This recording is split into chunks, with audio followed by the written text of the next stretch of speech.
She curtsied to the wrong man at the ball. The Duke never corrected her. He proposed by midnight. The curtsy was flawless. That was what made it so catastrophic. Petra Neville had practiced it 14 times in the upstairs corridor of her aunt's rented lodgings on Half Moon Street, counting the descent in her head, 1 for the bend, 2 for the hold, 3 for the rise, until her knees ached, and Mrs. Dora Neville declared from the doorway that she would do very well, and could she please stop before she wore a hole in the carpet. Now, standing at the edge of the ballroom at Hartwell House, with the noise of 300 guests swelling around her and the chandeliers throwing gold across every surface, Petra fixed her gaze upon the man her aunt had described, tall, dark-haired, standing somewhat apart from the crowd with an air of authority that bordered on severity, and executed the curtsy with the precision of someone who understood that first impressions in London were not second chances.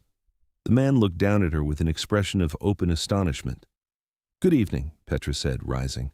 "I believe I have the honor of addressing the Duke of Straven." Mr. Aldous Fenby, who was not, had never been, and would never in his lifetime become the Duke of Straven, blinked twice, opened his mouth, closed it again, and then smiled with the slow, helpless delight of a man who had just been handed an extraordinary gift by the universe and had no intention of returning it. "You do," he said. "You most certainly do." 2 feet to his left, the actual Duke of Straven, Leith Calloway, 31 years of age, 6 feet and 2 inches of quiet, watchful composure, holder of 12,000 acres in the Scottish borders, and a seat in the House of Lords he occupied, with more diligence than most of his peers considered fashionable, set down his glass of champagne and watched the scene unfold with an expression his closest friend would later describe as the look of a man who has just been struck by something he cannot yet name. Lord Cassian Mure, standing at the Duke's elbow, followed his gaze, assessed the situation in approximately 4 seconds, and said nothing. This was unusual for Mure, who generally said everything, but he recognized in the set of Straven's jaw a quality he had not seen in 4 years of attending these interminable balls together, and he was not fool enough to interrupt it. The girl was speaking to Fenby. She had a voice that carried without volume, clear, unhurried, the kind of voice that made you lean forward, not because you could not hear, but because you did not wish to miss a syllable. She was telling Fenby that she had only recently arrived in London for the season, that her father was Colonel Neville of the 14th Regiment, that she was staying with her aunt in Half Moon Street, and that she had heard a great deal about the Duke of Straven's work on the Corn Laws, and found it most impressive. Fenby, who could not have identified the Corn Laws from a menu of luncheon options, nodded gravely and said he was glad to hear it. "She thinks he is you," Mure observed quietly. "Yes. Are you going to correct her?" The Duke watched Petra Neville smile at Aldous Fenby, a smile that was neither coy nor calculated, but simply disarmingly honest, and said, "Not yet." Mure studied his friend's profile for a long moment. Then he finished his champagne and signaled a footman for another glass. It was going to be that kind of evening. The ballroom at Hartwell House had been dressed for the occasion by Lady Ashbrook, who had rented it specifically for her annual ball and who believed that elegance was best achieved through excess. Every pillar was wound with white roses and trailing ivy. The orchestra played from a gallery above the main floor, the music descending like weather. The candles, hundreds of them in silver candelabras and wall sconces, and the 3 vast chandeliers that dominated the ceiling, turned the room the color of warm honey and made every woman's skin glow as though lit from within. Petra had never seen anything like it. She had grown up in garrison towns and coastal postings, in houses where the furniture was always slightly too large for the rooms and the curtains never quite matched. Her mother had died when she was 11. Her father, a man of tremendous kindness and absolutely no social ambition, had raised her on books, conversation, and the unshakable conviction that intelligence was more valuable than connections. He had been right about everything except London. London, Petra was discovering, operated on a different currency entirely. Here, what mattered was not what you knew, but whom, not what you said, but how, and certainly not what you thought, but whether you had the good sense to keep it to yourself. Her aunt, her mother's sister, a widow of comfortable means and considerable social radar, had spent the carriage ride to Hartwell House, delivering a compressed education in the essential facts. the Duke of Straven, unmarried, wealthy, politically active, socially reserved, one of the most eligible men of the season, tall, dark-haired, reportedly stood apart from crowds. "You will know him, Mrs."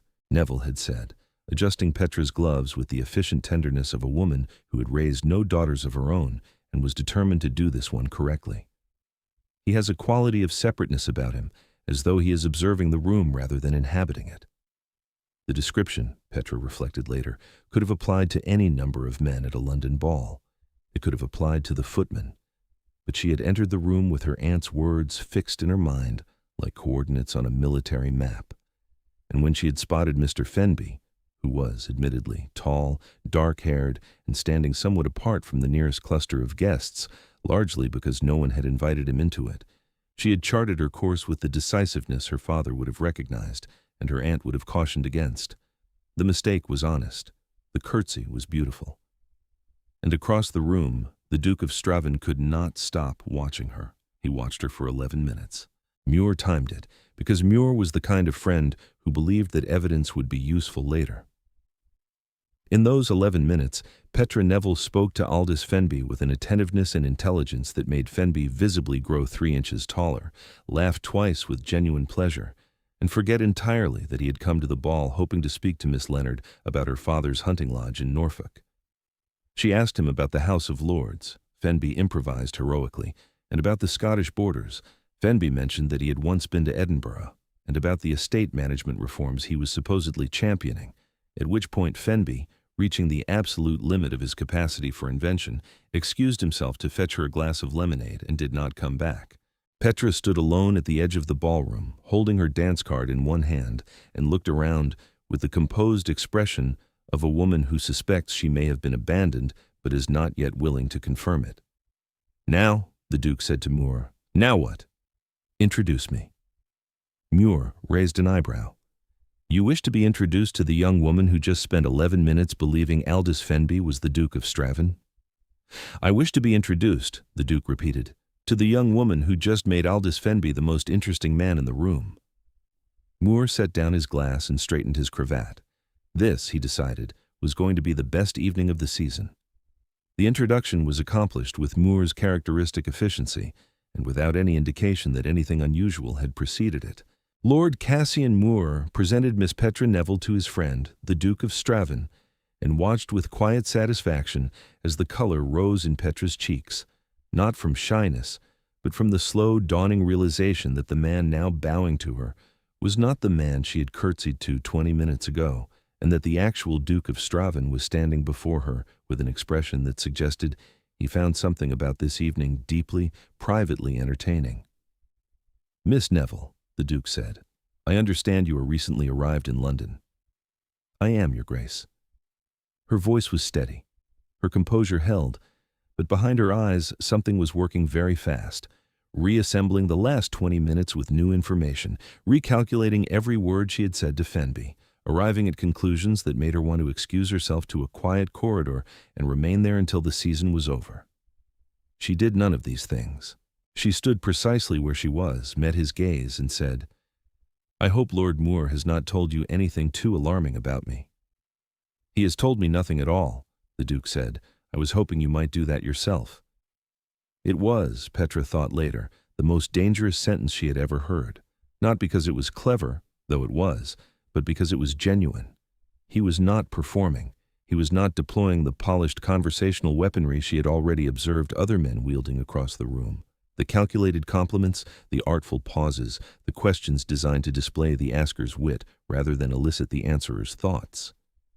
He was simply asking, and he was listening, actually listening, with an attention that felt like a hand extended across a distance she had not known existed.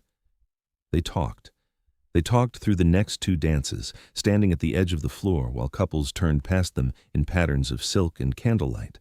He asked about her father's regiment. She asked about his seat in the House of Lords.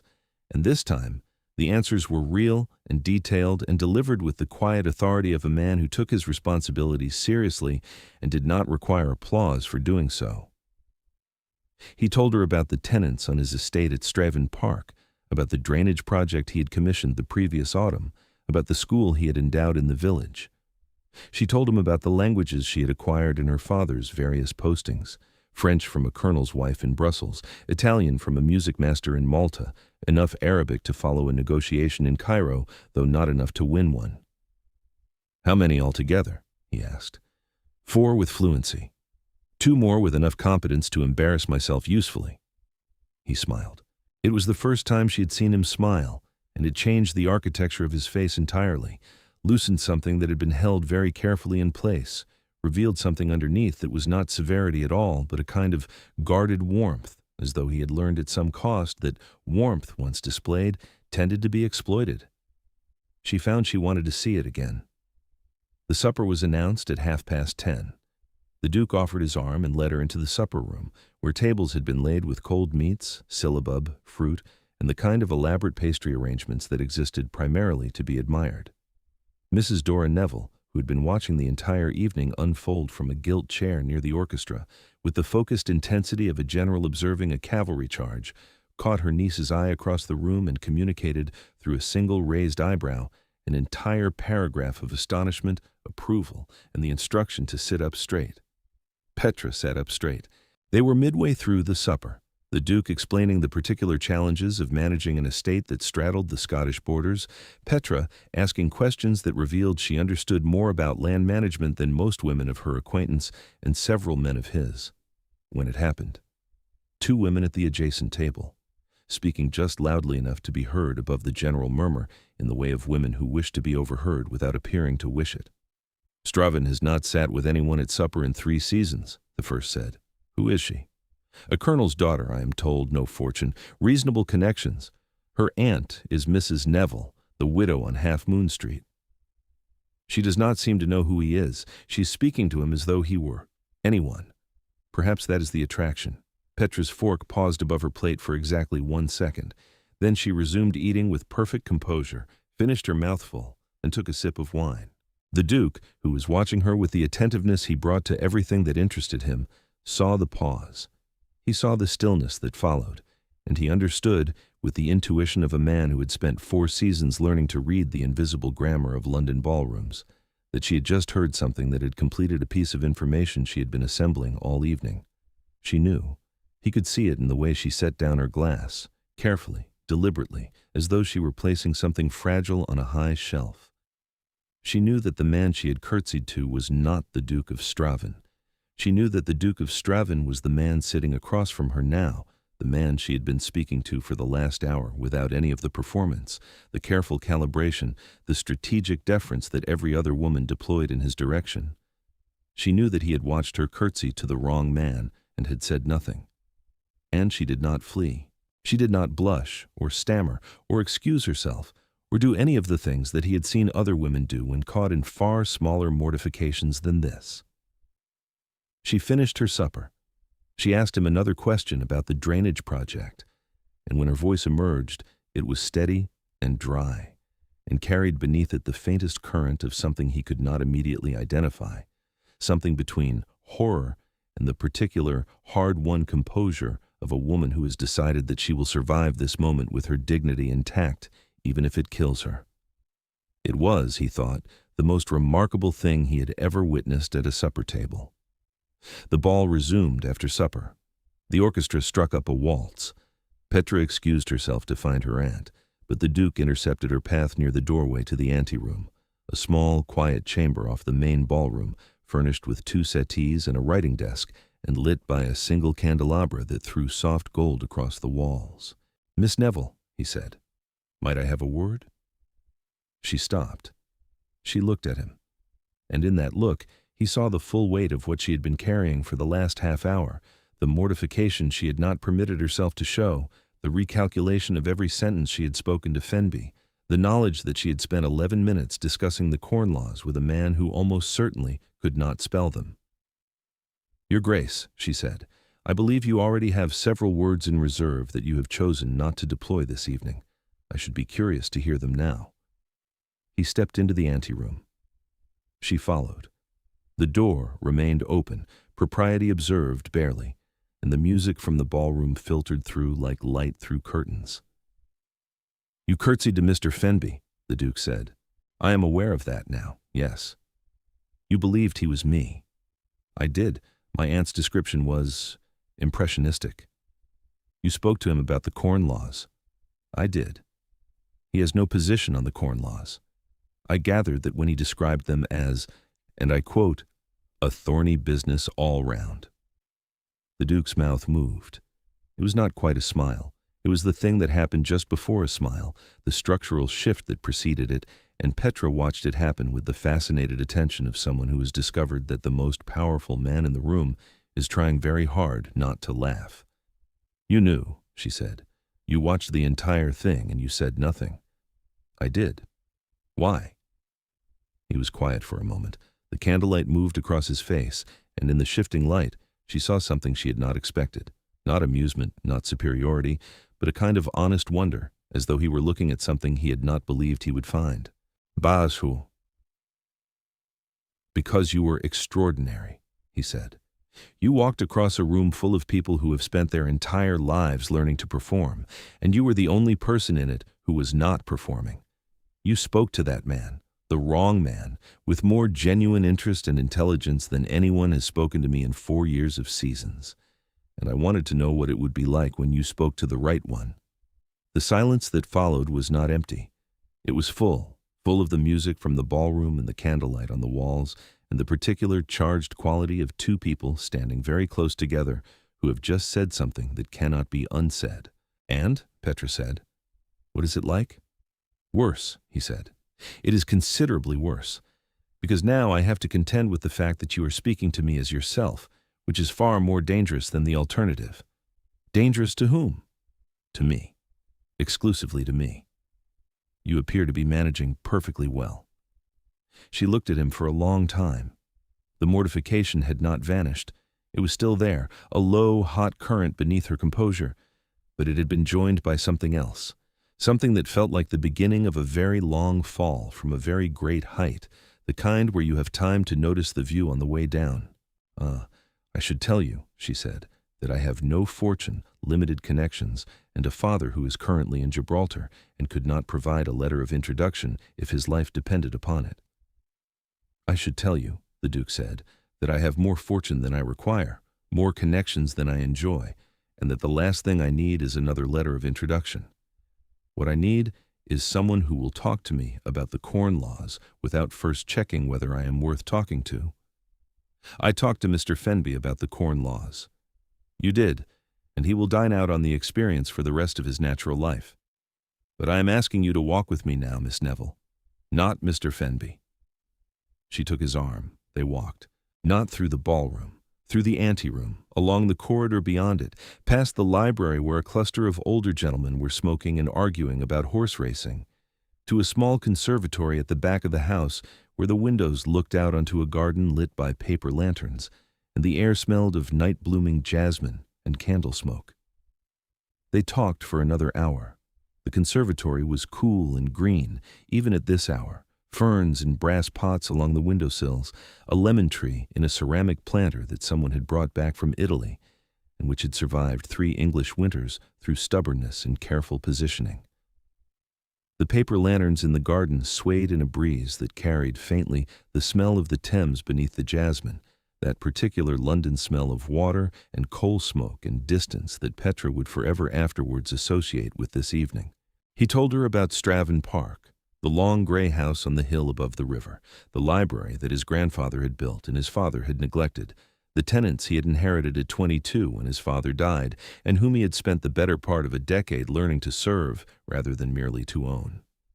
He described the house with a specificity that surprised her, not the grandeur of it, which he mentioned only in passing, but the way the morning light came through the east windows of the breakfast room, the sound the river made in autumn when the water was high, the particular shade of gray the stone turned after rain.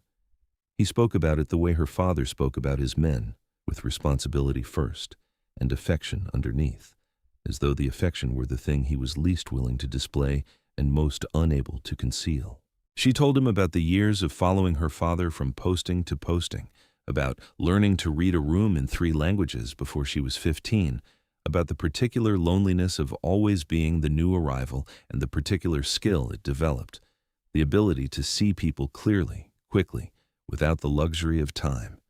You learn to identify who matters within the first hour, she said, not in the social sense, in the human sense. Who will be kind? Who will be honest? Who will remember your name the following week? And how did Mr. Fenby score on that assessment? Quite well, actually. He was kind. He was pleased. He tried very hard to be the man I believed him to be, which is more generous than most people manage. The Duke was quiet for a moment. Then he said, "You are more charitable than he deserves."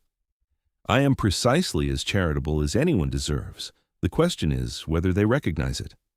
He looked at her, a long, steady look that she felt in her sternum, in the place where composure lived, and she understood that he had recognized it, that he was in fact in the process of recognizing a great many things about her, and that each recognition was costing him something he had previously considered safe. "Is that what you did with Mr. Fenby?" he asked. "Saw him clearly?" "I saw a man who was delighted to be spoken to. That is not nothing." "No," the Duke agreed, "it is not." At 11:30, he stopped walking. They were standing by the window of the conservatory, and the garden beyond was silver and black in the moonlight, and somewhere in the ballroom the orchestra was playing something slow and sweet that neither of them could name. "Miss Neville," the Duke said, "I am going to say something that will sound impulsive, and I want you to know that it is not. I have spent the last 3 hours learning that you are intelligent, perceptive, honest, and entirely uninterested in whether I find those qualities attractive. I do. I find them essential. I have spent 4 seasons in rooms exactly like this one, surrounded by women who have been taught to perform a version of themselves they believe I want to see, and I have never once wanted to see it. You walked into this room tonight and performed nothing. You curtsied to the wrong man and handled the discovery with more grace than most people bring to their finest moments. And I am asking you, before this clock strikes midnight and propriety demands that I wait a socially acceptable period before calling on you, whether you would consider allowing me to court you, formally, beginning tomorrow." The conservatory was very quiet. The paper lanterns in the garden swayed in a breeze that carried the scent of roses and London smoke. "You are proposing a courtship," Petra said carefully. I am proposing a courtship that I fully intend to end in a proposal, and I am telling you that now because you strike me as someone who would prefer honesty to strategy." "You have known me for 3 hours. I have known you for 3 hours, during which you have been more yourself than anyone I have met in 4 years. I do not require additional data. I require your answer." She looked at him. The candlelight, the garden, the music drifting from the ballroom like something remembered rather than heard, the absolute, unperformable sincerity in his face, the face of a man who had spent years building walls and had just, with considerable deliberation, walked out from behind them. "Yes," she said, "my answer is yes, but I want you to know that I will never live down the curtsy." "I will never let you," the Duke said. "It is the finest thing that has ever happened to me at a ball, and I intend to remember it in detail for the rest of my life." He bowed. She curtsied, correctly this time, to the right man, and the clock in the hallway struck midnight as he raised her hand to his lips, and somewhere in the ballroom Lord Mure checked his pocket watch and smiled. The courtship was, by the standards of the season, indecently swift and entirely correct. The Duke called on Half Moon Street the following afternoon. He brought no flowers. He brought a pamphlet on agricultural reform that he thought she would find interesting, and she did. And they spent an hour discussing it while Mrs. Dora Neville sat in the corner pretending to embroider and listening with unconcealed fascination. He called again the next day, and the day after that, and by the end of the first week, the ton had arrived at a consensus. The Duke of Straven, who had resisted every matchmaking effort for 4 consecutive seasons, had been felled by a colonel's daughter with no fortune and a curtsy. There were walks in Hyde Park during the fashionable hour, where Petra discovered that being seen on the arm of the Duke of Straven transformed one's social visibility with the sudden completeness of a lamp being lit in a dark room. Women who had looked through her at the Ashbrook ball now inclined their heads. Men who had not known her name now inquired after her father's regiment with the earnest attention of people who had just discovered that the regiment mattered. Petra observed all of this with the same clear, undeceived gaze she brought to everything, and the Duke observed her observing it, and found he liked her more with each passing day, liked the way she refused to be flattered by attention she understood to be borrowed, liked the way she spoke to his friends as though they were people rather than connections, liked the way she asked Mrs. Neville quietly, in the carriage home from a concert, whether any of the women who had snubbed her the previous week had themselves been snubbed when they first arrived in London, and whether she ought to be kinder to them than they had been to her. "You ought to be whatever you wish to be," the Duke had said, overhearing this from the facing seat. "I wish to be kind," Petra had replied, "but I also wish to remember." It was, he thought, the most sensible position on social politics he had ever heard articulated, and he told Mure as much the following evening at White's, and Mure, who had been waiting for exactly this level of declaration, set down his brandy and said, "You are going to marry this girl within the month, and I should like to be the first to congratulate you on finally showing some sense." The proposal came 12 days after the ball. He delivered it in the drawing-room on Half Moon Street, with Mrs. Neville discreetly positioned in the adjoining breakfast room, and he did it with the same directness he had shown in the conservatory, no preamble, no performance, no rhetorical flourishes designed to demonstrate his own eloquence. "I told you at the ball that I intended this to end in a proposal," he said. "I am a man of my word. Miss Neville, Petra, I am asking you to marry me, not because you are suitable, though you are, not because the match is advantageous, though for me it is, in every way that matters, but because you are the only person I have met who makes me want to be in the room rather than observing it from the outside, and I should very much like to stop observing." "You are certain," she said. It was not a question. It was the last checkpoint of a woman who had learned, in a lifetime of arrivals and departures, to verify before she unpacked. "I have been certain since the curtsy," he said. "I have simply been waiting for a socially acceptable interval in which to say so." She said yes. He produced a ring, his grandmother's, a sapphire in a gold setting that caught the afternoon light and threw blue sparks across the wall, and Mrs. Dora Neville emerged from the breakfast room with tears on her cheeks and declared that she had known it from the moment she saw them standing together at supper, which was a generous rewriting of history, as what she had actually known at that moment was that her niece had somehow captured the attention of the most eligible man in London, and she must on no account be permitted to discuss agricultural policy at the table. They were married 6 weeks later in the chapel at Straven Park, with the river visible through the windows and the June light pouring across the stone floor like something poured from a jug. Petra wore her mother's lace over ivory silk, and Mrs. Neville wept openly and without apology from the moment the vows began. Colonel Neville arrived from Gibraltar 4 days before the wedding, sunburnt and bewildered and quietly, enormously proud. He sat in the front pew, with the bearing of a man who had commanded regiments and survived campaigns, and was now watching his only daughter marry a duke in a chapel older than his entire military career. And he held his composure until the Duke took Petra's hand and said the words, and then he did not. Lord Mure served as best man and delivered a toast that referenced the curtsy exactly once with surgical precision, reducing the wedding breakfast to helpless laughter. Mr. Aldous Fenby attended as a guest and spent the entire reception telling anyone who would listen that he had known from the very first moment, that the girl was destined for a duke.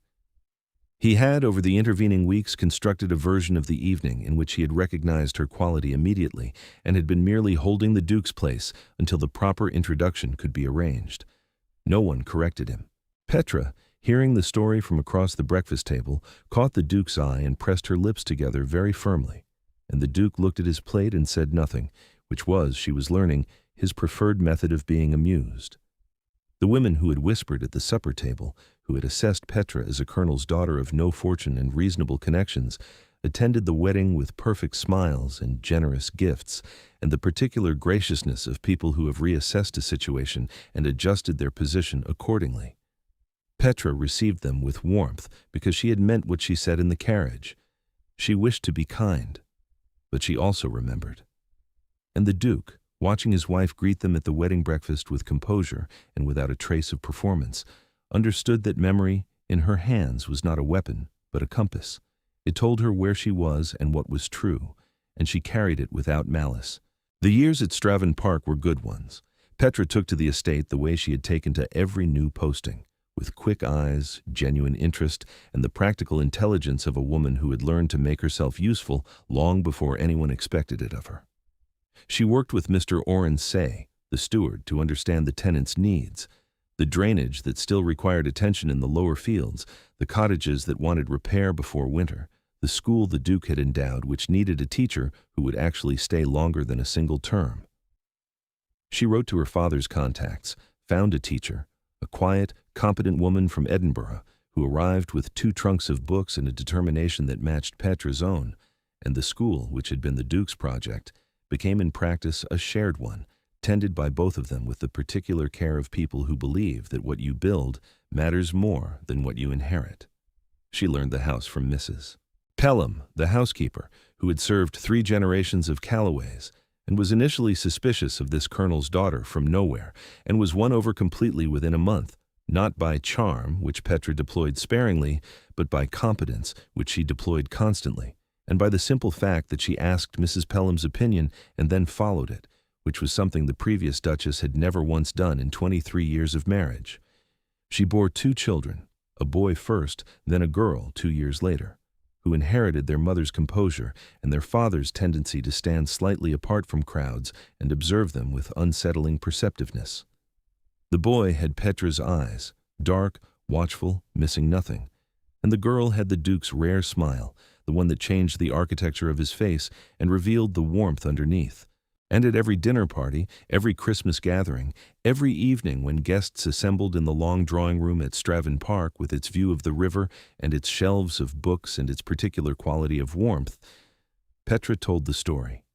She told it herself, always, because she had understood something that many people never learn, that the moments that mortify us most completely are often the moments that matter most, and that the willingness to claim them, to stand inside the embarrassment and find the grace in it, is its own kind of power. "I curtsied to the wrong man," she would say, with the timing of someone who had told the story many times and enjoyed it more with each telling.